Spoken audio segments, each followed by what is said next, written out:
Histoire. Il était une fois un garçon qui vivait en Europe et il aidait son petit frère pour payer ses études. Il a payé les études. Le petit frère a terminé. Il est licencié en droit. Je prends le droit comme exemple. J'aurais pu prendre un autre exemple. Mais il continue toujours à lui demander de l'argent. Lui dit, mais dis, tu as fini tes études, tu me demandes de l'argent, ça va aller jusqu'à quand? Et l'autre qui dit, monsieur, dans ces pays, on termine, il n'y a pas de boulot. Alors le type, il vient, et il constate que c'était difficile. Mais alors, un jour, quelqu'un vient dire à notre brave licencié, j'ai entendu qu'on engage aux zoo. Il dit, pardon?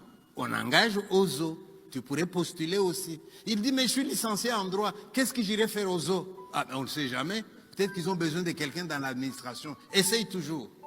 Il essaye et on l'engage. Et il demande au patron, en quoi va consister mon travail? Le patron lui dit, quand tu viendras lundi, on va te le dire. Et il dit à sa femme, chérie, j'ai trouvé un boulot, $2000 par mois. Où c'est aux zoo? Madame demande, en quoi consiste le travail? On va me le dire lundi. Lundi, il met son costume et sa cravate. Il arrive. Et le patron lui dit, tu passes de l'autre côté, c'est pas avec ces costumes que tu vas travailler. Là, on va te donner ton costume de travail. Il arrive dans l'autre bureau, on lui donne un costume taillé dans une peau d'antilope.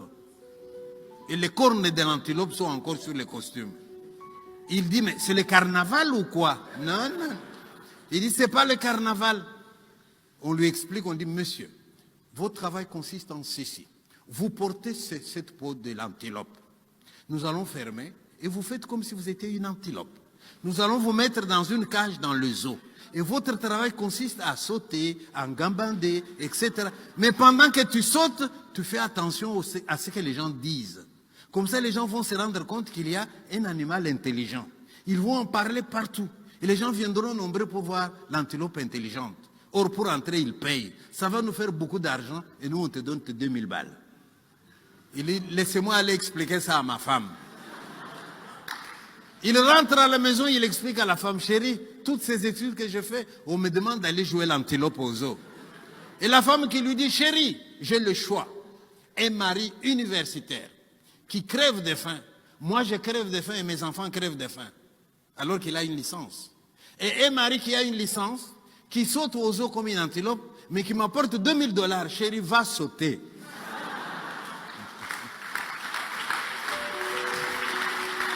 Et le gars, il arrive au zoo, il saute, et les gens regardent, ils sont contents, les gens regardent, ils sont contents, on en parle partout, et les gens viennent de plus en plus nombreux, ils payent, et l'argent entre, et le gars, il a ses $2000.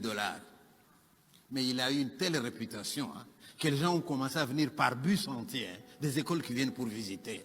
Alors un jour, le pauvre, il avait tellement sauté qu'il s'est fatigué. Maintenant qu'il était fatigué, il s'est assoupi et il s'est endormi. Pendant qu'il dort, le soigneur vient pour nettoyer la cage. Il les trouve endormis. Mais comme il avait un grand respect pour les animaux, il s'est dit, je ne vais pas les déranger. Alors avec beaucoup de précautions, il les prend. Il les dépose dans la cage d'à côté. Ah, je n'ai encore rien dit, hein. Je n'ai encore rien dit. Il les dépose dans la cage d'à côté. Et alors il vient, il nettoie. Mais quand il a fini de nettoyer, au lieu de remettre notre ami dans sa cage, il oublie et il s'en va. Le seau à côté, le balai de l'autre en sifflotant, il s'en va. Et pendant qu'il s'en va, notre ami se réveille. Il regarde à côté de lui, à 2 mètres, un lion qui dormait là. Il dit, mon Dieu, je comprends, les $2000, c'était pour me donner à manger au lion. Mon Dieu, toutes ces études que j'ai faites. Ma pauvre chérie, mes enfants, je vais mourir aujourd'hui mangé par un lion. Et il voit le type qui s'en va. Mais mettez-vous à sa place, il a bien envie de l'appeler pour dire, viens ouvrir. Mais s'il crie, le lion va se réveiller. Hein. Alors, le type ne regarde pas derrière. Et il a tremblé, il a transpiré. Un moment, il allait s'évanouir. Mais juste au moment où il va s'évanouir, le lion se réveille. Et le regarde. Et il lui dit, ne t'en fais pas mon frère, j'ai fait le même. Mais j'ai pas fini. J'ai pas fini. Le lion lui dit, Ne t'en fais pas, mon frère, je fais le même travail que toi. Il lui dit, même l'hippopotame que tu vois là-bas, c'est un docteur en médecine.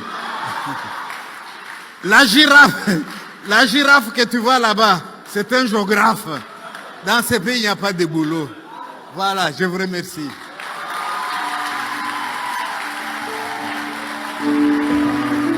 Merci. Merci, merci.